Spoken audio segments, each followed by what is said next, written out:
महाराज आज आपले संत श्रेष्ठ निवृत्तीनाथ महाराजांची पालखी ही सोलापूर जिल्ह्यामध्ये प्रवेश करत आहे. आपण हद्दीवर आहात. दरवर्षीचा अनुभव आणि ह्या वर्षीचा अनुभव काय सांगाल? धन्य धन्य निवृत्ती देवा, काय महिमा वर्णावा. शिव अवतार धरून केले त्रैलोक्य पावन. त्रैलोक्याला पावन करणारे विश्वगुरु श्री संत निवृत्तीनाथ महाराज आज आपल्या अखिल कोट ब्रह्मांड नायक पंडित पांडुरंग परमेश्वराच्या दर्शनाकरता 29 जून या दिवशी त्र्यंबकेश्वर ते पंढरपूर या दिशेने रवाना झालेले आहे. आज आपण नाशिक जिल्हा असेल, अहिल्यानगर जिल्हा असेल, अहिल्यानगरच्या जिल्ह्याच्या ज्या सीमेवरती आज आपण या शेगुड या ठिकाणी आलेलो आहोत. या ठिकाणी आपल्या या महाराष्ट्राचं कुलदैवत खंडोबा महाराजांचं जुनं असं प्राचीन मंदिर या ठिकाणी आहे. अनेक वर्षापासून असलेली ही परंपरा, वारीची परंपरा अखंड करीत असणारा आपला सर्व वारकरी भाविक भक्त साधारणतः 1.25 लाखाच्या दरम्यान भाविक या ठिकाणी आपल्या या पालखी सोहळ्यामध्ये आपल्याला सोबत दिसत आहेत. सद्गुरू श्री निवृत्तीनाथ महाराजांच्या पालखी सोहळ्यामध्ये त्याप्रमाणे महाराष्ट्रामधल्या ज्या मानाच्या पालख्या आहेत त्यामध्ये 3ऱ्या क्रमांकाची पालखी संत श्रेष्ठ निवृत्तीनाथ महाराजांची पालखी म्हणून गणल्या जाते. आणि अशाच पालखीमध्ये प्रत्येक मनाला वाटतं, प्रत्येक वारकऱ्याला वाटतं की माझी ही वारी निवृत्तीनाथांच्या सोबत घडावी. आणि याच निमित्तानं आपल्या या सोलापूर जिल्ह्याच्या सीमेवरती आपण आज ठिकाणी उभा आहोत. या ठिकाणी अहिल्यानगरचं संपूर्ण प्रशासन, सोलापूरचं संपूर्ण प्रशासन या ठिकाणी काही निरोप द्यायला तर काही आपल्याला स्वागत करायला या ठिकाणी उपस्थित आहे. आम्हाला अतिशय आनंद वाटतोय, कारण की यंदाचा तुम्ही विचारलंय यंदाचा अनुभव काय. यंदाचा अनुभव जर बघितलं तर सुरुवातीपासून आपल्या डोंगरगण पर्यंत खूप पाऊस होता आणि डोंगरगण ते शेगुड काल रावगाव पर्यंत, कोरेगाव पर्यंत खूप ऊन होतं. म्हणजे ऊन, वारा, पाऊस याप्रमाणे देवाने सुद्धा आपली प्रचिती बघितली का माझा वारकरी कुठं कुठं संकटाला सामोरं जातो का, खचतो का, थांबतो का, पण एकही दुर्घटना न घडता आणि चांगल्या प्रमाणे या निर्विघ्नपणे आपली वारी पार पडत आहे. मी आपल्या माध्यमातून संपूर्ण सोलापूर प्रशासन, आमचं नाशिक प्रशासन आणि अहिल्यानगर प्रशासनाचे मी मनापासून आभार मानतो. अशीच वारकऱ्याची सेवा या महाराष्ट्र शासनाने करीत राहावं अशी सद्गुरू श्री निवृत्तीनाथ महाराजांजवळ प्रार्थना करतो. महाराज, श्री संत निवृत्तीनाथ महाराज या जी ट्रस्ट आहे त्यांनी एक खंत व्यक्त केली की रस्ता मला योग्य प्रकारे पाहिजे, अन्यथा आम्ही मार्ग बदलू, अशा प्रकारचा कुठं सूचना सुद्धा दिल्या होत्या. काय आता तुम्ही जसं मुक्काम होतं तसा पुढचा मार्ग तुम्ही पाहताय, नेमका योग्य आहे का नाही, काय बघितलं? काय परंपरेने ज्या मार्गाने पालखी आली आहे त्याच मार्गाने आपण त्या लोकांवर अन्याय होऊ देणार नाहीये. आपण ज्याप्रमाणे जात आहोत त्याचप्रमाणे आपण जाणार आहोत.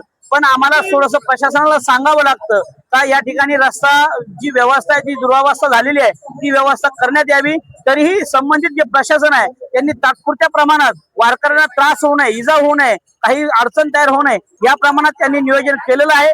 खरंच एवढ्या धावपळीत का व्हायना धावपळ करून पण पुढच्या वर्षी पूर्ण रस्ता क्लिअर राहील असं पण त्यांच्याकडनं आपल्याला एक आशा मिळाली आहे. दरवर्षी शेगुड या देवस्थानाच्या ठिकाणी मोठ्या प्रमाणात भंडारा उधळला जातो.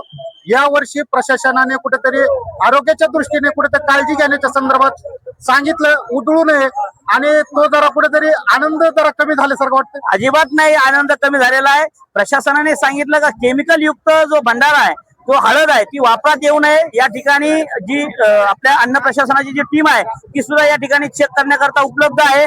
भंडारा या ठिकाणी जो भंडारा योग्य आहे तोच योग्य पद्धतीने उधळला आहे.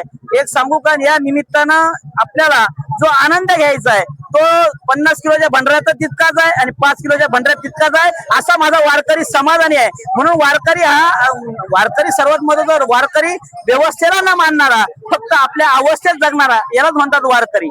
आपल्या श्री संत निवृत्तीनाथ महाराज यांच्या पालखी स्थळावरून पंढरीकडे जात असताना किती मुक्काम आपले होतात? साधारणतः आम्ही 27 दिवस मुक्काम होत असता दरमजल करत नाशिक असेल, अहिल्यानगर असेल आणि सोलापूर असेल. आता सोलापूर जिल्ह्यामध्ये आपण 6 ठिकाणी मुक्कामाला थांबत असतो. अशी परंपरेने जो मार्गाने सद्गुरू निवृत्तीनाथ महाराज गेले त्याच मार्गाने आम्ही सगळे जात आहोत आणि त्याच मार्गाने शासन सुद्धा व्यवस्था करत आहे. आपली काय मागणी काय असेल रस्त्याच्या संदर्भात?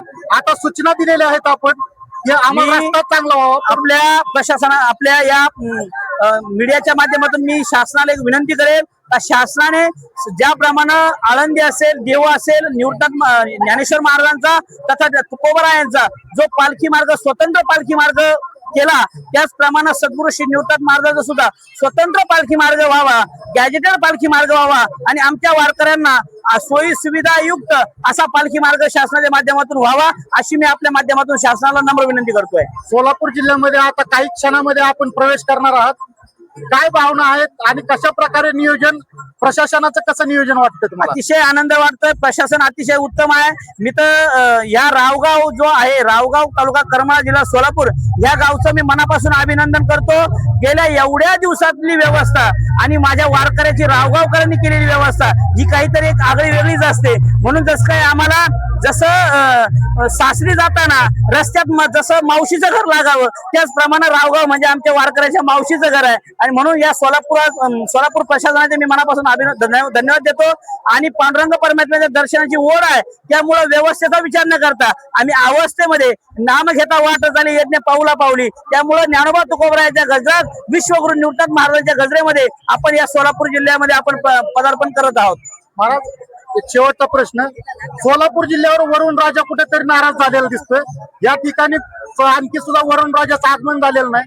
काय विठ्ठलाकडे मागणी असणार आहे? वरुण राजा हा विठ्ठलाच्या अनुमतीशिवाय वारकऱ्याची हाल होऊ नये म्हणून विठ्ठलाने सांगितलं की माझ्या वारकऱ्याला त्रास न व्हायला पाहिजे आणि माझा वारकरी सुरक्षित राहायला पाहिजे, त्याची हाल व्हायला नको. कारण की करविता तो करील काय मोहे महाराज, त्याच्या हातात सगळं आहे, तो सगळ्या गोष्टी करू शकतो. सोलापूर जिल्ह्याला सुद्धा आषाढी ज्याप्रमाणे वारकरी घराकडे निघणार आहे त्यानंतर सुद्धा चांगल्या प्रकारे पाऊस पडेल अशी विश्वगुरु निवृत्त महाराजांकडे प्रार्थना करूया. आणि अखिल कोट ब्रह्मांड नायक पंडित पांडुरंग परमात्म्याकडे एक विनंती करतो का या महाराष्ट्रातला शेतकरी, कष्टकरी आणि माझा वारकरी सुखी झाला पाहिजे. बोला पुंडलिक वरदान विठ्ठल श्री ज्ञानदेव सद्गुरू श्री निवृत्तीनाथ महाराज की जय.